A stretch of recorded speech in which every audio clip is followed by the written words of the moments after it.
केतना घूमत तनी गाँव में आयो अभी ये कहू आदमी ना भेटैलन गोदेवा होला गोदना गोदाइले जी लारो लागता कि कोई नहीं के गोदवाए वाला। आजकल मशीन सिस्टम चल दिले बा कि आदमी सोचत तमन कि का गोदवाई मशीन से एक गो टाइटू गोदवा ली आ उहे जात हाथे ले एगो बूटी गोदल आ एगो मशीन के गोदल एगो ही बा। इ त लागता कि दलान कि घर ह के बाजी गोदा गोदाई लो कोई बा ए के हो केवारी का भाई भाड़ा हो तोरबू का गेट कबरबू हमार भड़ भड़ भड़ भड़ पीटा तरू उंघाई लाग रहे चाट के हैं का पीटा तरू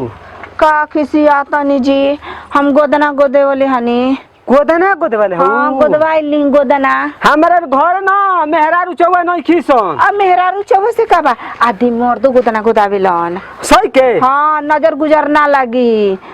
कौन संकट रही गरह रही गोदना गोदाले पर गरह कटेला कैसे गोदा तरू अरे जैसे बूटी गोदवाई आजकल तो चला 25 रुपया बूटी जाना नी ई बूटी का कहला हो एक गो बूटिया के है जैसे गोदवावल बा ना अच्छा होय से हां एगो बूटिया का 25 रुपया आ ढेर ना 250 रुपया दे देहिम गोद देहिम एगो बूटी का 25 रुपया हां अच्छा बड़ा महंगा बा ना महंगा बा 25 रुपया में तो एगो अंडा रोल खाइब खाई के पीछे में तो आदमी कंगाल हो जाता मन कुछ सोचे तो नहीं बनाएंगे पीछे ये मर्द त नहीं कब हम गोदना नहीं खी गोदवा देखी ना जानता नहीं कितना कमाए तो खब हाँ तो पैसा ना अड़ी आ गोदना गोडा नजर गुजर ना लगी आ ना यो को फालतू उड़ी पैसा कौड़ी सही के सही कहता नहीं सोच ली नजर गुजर ना लगी गोदना गोदवाला पर हाय दैया गोदना गोदवाला पे तना क्यों नजर गुजर ना आ दादा हम गांव घर में घूमत ऐसन न त टोना को देत ऐसन नजर गुजर लागत हमर पेट दुखाए लागत गोद देबू त ना नजर गुजर लगी न आदमी के पेट दुखाए लागत टे ना भी करता पेट पे गोदना गोदावेला बाजू पे गोदावेला शंकर जी के ई का कहल बजरंग बली के सब गोद दे जौन सब गोद देबू हां कहन तरह मेहरानुओ के चेहरा गोद दे चल त ठीक बा बड़ा बढ़िया बा मोल न हो फलाना में गोई रहे न रमलोटा ना मेला घूमे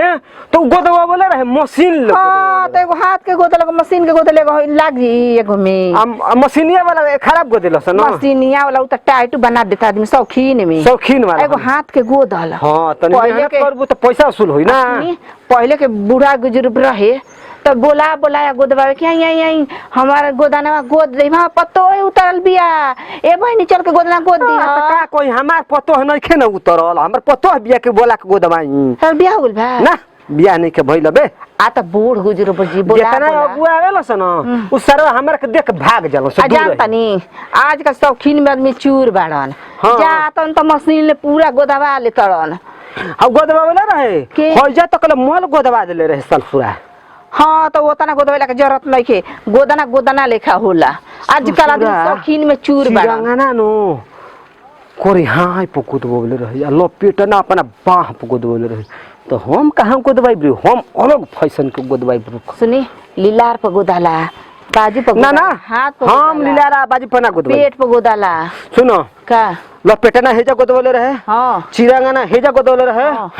हम कहां गोदवाई तू सोच ल साला सड़क त हमर पैसा काहे ई त अजब गजब भाई ई का करत रे एकारे से पहले हटे द ए हम गोदना ना गोदब तोहार अरे रुक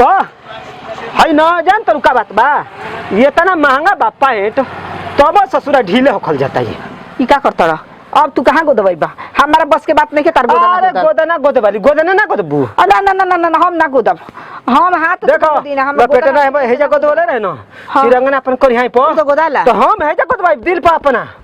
दिल पर हां हेजा गोदना गोदवाई दिल बनावे के बा हमर जान त रुक दांत तोरा के उ का करत हमर पोइटा बहुत बा अगर सड़क गिर जाई त बेइज्जत ना हो जाई हम सुतरी लेके बांध द सरका त हेता ना बढ़िया सुतरी बताबो ई सरबत तने ढीले होखल जाता बा तो सुवाले से वाला ए तू गोदना गोदे आइल बड़ू आ तो हमर कुर्ता पैंट पका जात तू तू गोदना तू का सरका त ऊपर में टाइट करत है कोई देखी त का कही का कही गोदना हरिया के देख के ऊपर में चुपचाप रहना हम मने सरका त टाइट ना करी अब गिरावला जाई नीचे छोड़ा हटावा द गोद दी गोदना तोहार का बनाए के बा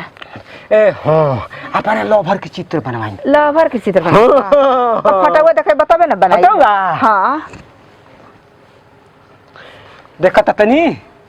हाय ए तो दाएं बाएं के खेल बाटे तारा लेखा देखो तो है शीशवा में ए इका कतड़ वो हो अपन चित्र न बना दो हम अपन चित्र तो का हो जाई पकलोल हवा का एकदम साफा तू का जनतो कि हमरा घर परिवार नहीं के का के हम अपन फोटो दे तारा दिल पर तो तू ही ना ऐसे कहत चितावा रहू। के हम मर्दा घर वाले भगा देब का शादी ब्याह हो गइल बा तो तारा का जनतो के कुंवार बनी अरे गोदाना वाली हो तो जो नहीं की शादी ब्याह नहीं अब अब आयो हमर भाग जात रहो सन तो सोचलो मी कि तोहरे ले ब्याह हो जाई अब तन मुंह ले ले बड़न जान तड़ू सूट सलवार पहनता नहीं तो का जनतो कि ये को बात बचला हनी हम तू गोदाना गोद के कमाइबो ना तो खाली हम बोझ के खाइम दिन भर तू कमाई और हम खाई का करत बा हाटा काटा पलावान बा जांगर लेबा थूत लेखा आ सोचत कि मेहरान जात ले कमाई बा खाई ना भगब तो का हो जाई आराम में मिली हमरा के ए सुना अब का कहता का तू कमाइबो हम खाई त कोन खराब बाटे ना ना ना ना ना आ कमा के आईब आराम से गोड़ में तेल लगे ले जेबा ना तारा के हां अपन माई बाबू के गोड़ में तेल ना लगोइल ये तारा के गोड़ में तेल लगाई सुंदर अब कहीं का तारा- बड़ा गोदना वाली खराब बिये रे काहे तारा के हम खियाई ठाकर अब त गोड़ ना देबै बा हां दबा दे तो ठीक बा यो जब चल आजकल युग जमाना में चलत ओइसन एकर कौनो- माई बाबू के केहू कहला नहीं के करत मेहरारू के ढेर करत त हमहू कह देब त का दिक्कत बा तारा में कुछ कमी बा का ना कुछ कमी नहीं तब छे काहे ना तू कमाईबा मेहरानू कमाई जान तो काम पर जाई ना न तुम्हारी के बगे देलो सन ओइसन बैबे कइल बड़ अब तन से तिया के मुंह ले ले बावन बियाह करिहन बैठल बैठल सूते लगी ना कमए पर सूता ना है तनी ये कमी है एगो अब भगब अपन अपन पेट चलते निखे आ तारा पेट के बोझा लेब अच्छा, छोड़। हटा कटा पलामान तू बड़ा गोदाना गोदो पैसा लिहो हमारा बस के बंद नहीं करो। तार गोदाना गुदल अच्छा, जब सुन। कमाते नहीं ख त गोदाना के का पैसा देबा घंटा फोन पे कर दे मोबाइल से तरह सब पर हम फोन ना लेके चलीला तो खाता नंबरवा बता दिए ओइ में डाल देम कौनो जरूरत नहीं खे हमारा बस के बात नहीं के तार गोदाना गुदल अच्छा सुन का ना मत गजब बाबू तू का तार बिजनेस धंधा बनत बा तब तो भागत रहू ऐसन बिजनेस धंधा अच्छा, के तू अपन नाची 100 बार गोड़ लागत नहीं हमार जरूरत नहीं बजरंग बोली के फोटो गोदबू न हां गोदी ना हां हां पक्का सोच ला अब ये हर और हो जाई ये कहू बुट्टी का बड़ा जाई तो पैसा ना 500 जाई रुपया ले बेगो चित्र 500 का 525 रुपया लिहो अच्छा चलो तो ठीक बा हम आई न तब आओ चलो गोदा तो चलो हटावा गोदा जाई न हां हम हेजा गोदाई हां गोद दे हाँ तो ठीक बा ये खोली ना ई तो मैं खोल कर उतार बड़ी गजब लगता हमरा के जले 9 2 11 होके दो पैसा के चक्कर में ना कंगाल हो जाए चले दा अच्छा ये बताबो भाग गोइल मर देता नहीं गजब गोदाना गोदे वाली बिया कहबेले कहते गोदवा आइल जा गोदाना गोदाना गोदे के पारी आइल तो भाग गोइल जा ई तो सुतलो आफत के लिए कितना नींद में सुतल नहीं आके छिला के नींद बर्बाद कर देलो सब यहाँ तो लाठी ले मारब यह तू दादा रे दादा इहो गजब बावसन मेहरानू का देखत वसन लागत वसन बोली बोले हाँ जवने बेटा गोदाना गोदवावे खातिर न तवनो अजब गजब करत रे दादा मुआना के पांट सर कतर आ तले देखत तो जना तो गौरी कहत कि अपने सकल गोद द अपन मुंह नहीं खन देखत मन में सुबेरे सुबेरे के जतरा मैं खराब कइलन से तिये माने सोचतन कि गोदवा लिए तना बुरबा के आदमी बावन की घूमत मन गली गली गोदना गोदे खातिर न औरी कहत कि हमसे बियाह कर ल तू कमैया हमके खियई ह ना भगल ऐसन तैसन समझ ले बड़ा